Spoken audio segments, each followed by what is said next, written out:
Hey, what's up guys, Red Bishop here and welcome back to my channel. Today we have another video review for you, and this time it is for the Walking Dead Survival Instinct. This is for the Xbox 360 version, but it is also available on the PC, the PlayStation 3, and the Nintendo Wii U.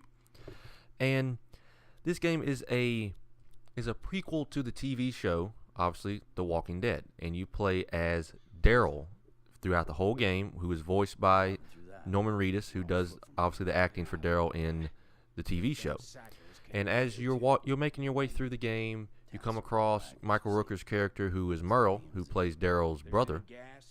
And just the game as a whole is something that feels like it should have been made a few years ago, because the focus around the game is more melee. You do have ranged weapons, which are your shotguns, your assault rifles, your pistols and stuff like that, but it's really melee focused and really kind of stealth focused. You kind of want to crouch down for the majority of the time that you're playing, and it actually points that out real early on in the game, because the zombies know when you make sound. They're keen to your smell, your sound, stuff like that. And although this could make for a good game, what Terminal Reality did with it is they made it very dull and repetitive to play, because as you go around town and go around these areas and these houses and stuff like that, you're able to, if a zombie's back is to you, you're able to execute them with the right bumper, which is obviously on the 360 version. I believe that'd be R1 on the PS3. And that's cool. That seems cool. Like the first time you see that, it's like, yeah, that's cool. But then like you see it over and over and over again, because there are so many zombies with their back to you, and you're just like, okay, I get it, you can execute them, but I don't really want to do this. And you pretty much have to do that, because if they're facing you and you hit them with a melee weapon, it takes, depending on the weapon, if you use the machete, it takes about 3 hits. You use a regular knife that you start out the game with, it takes about 5 hits. You use a sledgehammer, if you cock it all the way back, it takes probably 1 to 2, but it takes a little longer to swing a sledgehammer than it does a knife. So you pretty much have to go through the game trying to be as stealth and as quiet as you can, while trying to execute as many zombies from behind. And this comes into play where it's the same zombies over and over. I played through the game. I'm gonna go ahead and say this: it takes about 4 to 5 hours to beat. It's not a very long game. It's nothing like that. And the zombies you run across, they seem like it's the same, maybe 5, 6, 7 zombie designs, character designs, and then that's it. That's all it seems like. Especially when you're trying to execute them, you can tell by their hair.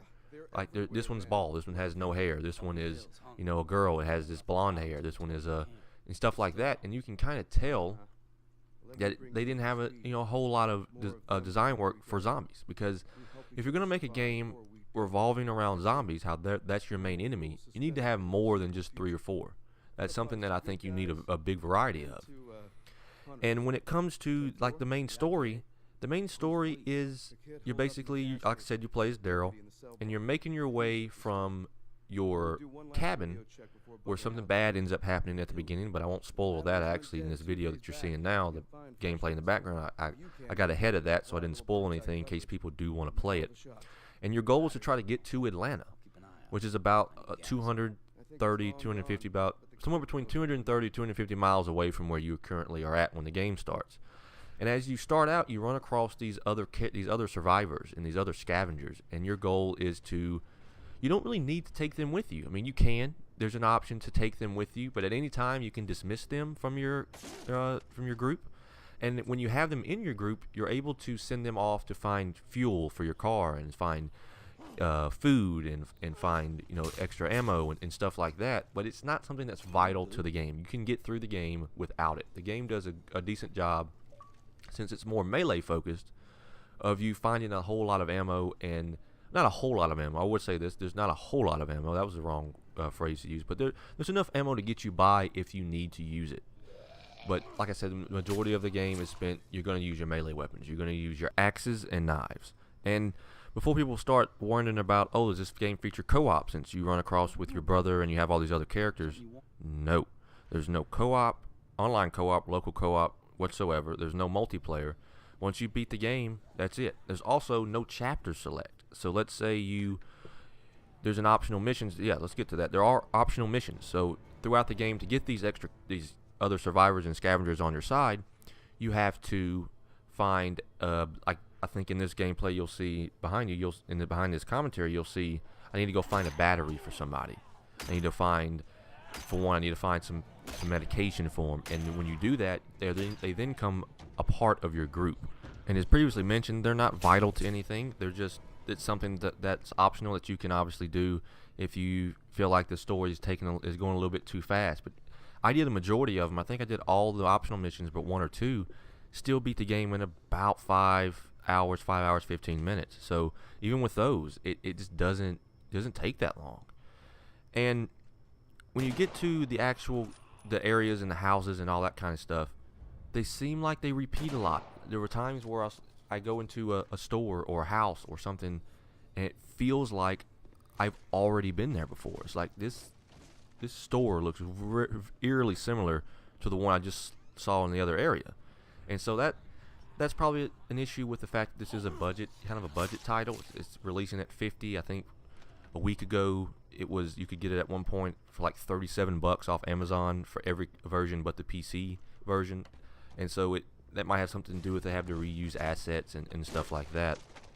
And when it comes, I mentioned earlier about you can send these characters out once you get them from the optional missions. You can send them out to get fuel and food and stuff like that.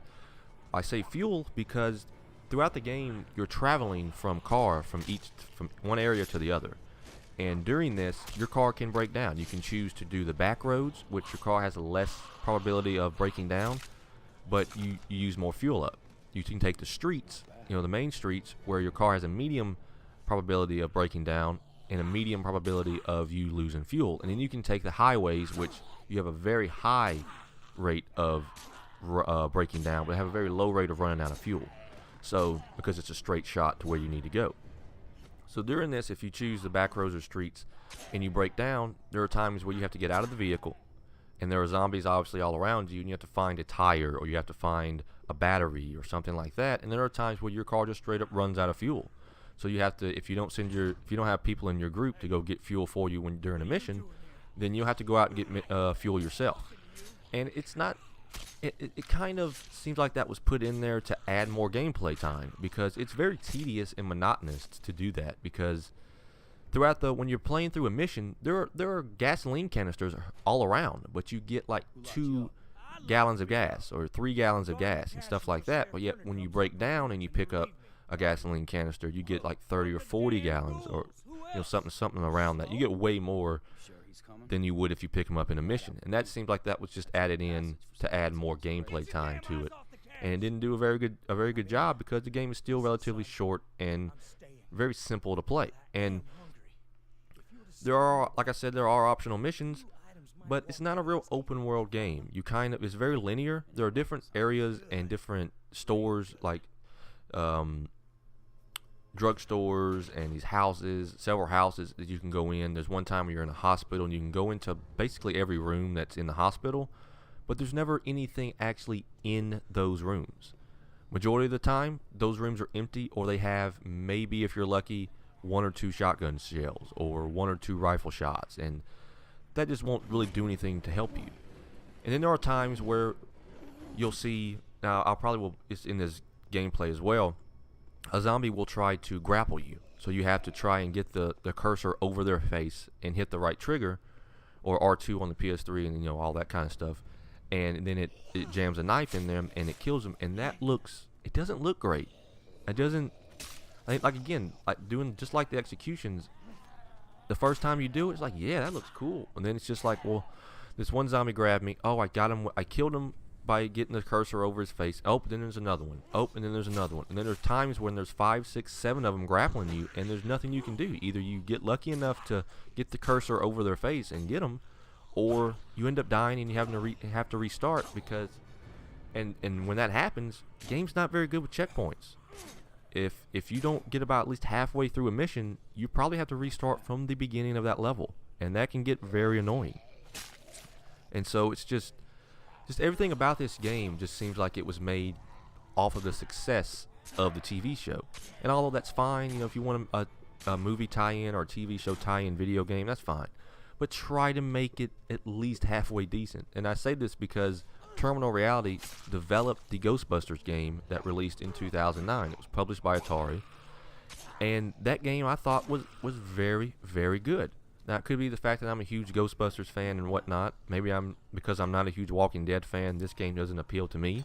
But it's just not fun to play. It's very boring. After about an hour of playing it last night, I got real bored with it. I just said, you know what? I'm going to cut this off. I'm going to go do something else. And then came back today and finished it off. And I was just ready to get it over with, because it's just, like I said, it's very repetitive. And it's something that I would not recommend to anybody. Now, if you can get it for maybe 10 or 15 bucks, you can rent it. Sure, go ahead and try it for yourself just so you can see what exactly it has to offer. But paying full price for it, 40, 50 bucks, I honestly can't do it. It's a game that is not very fun to play. And if a game's not fun to play, why would you even waste your time or money on it?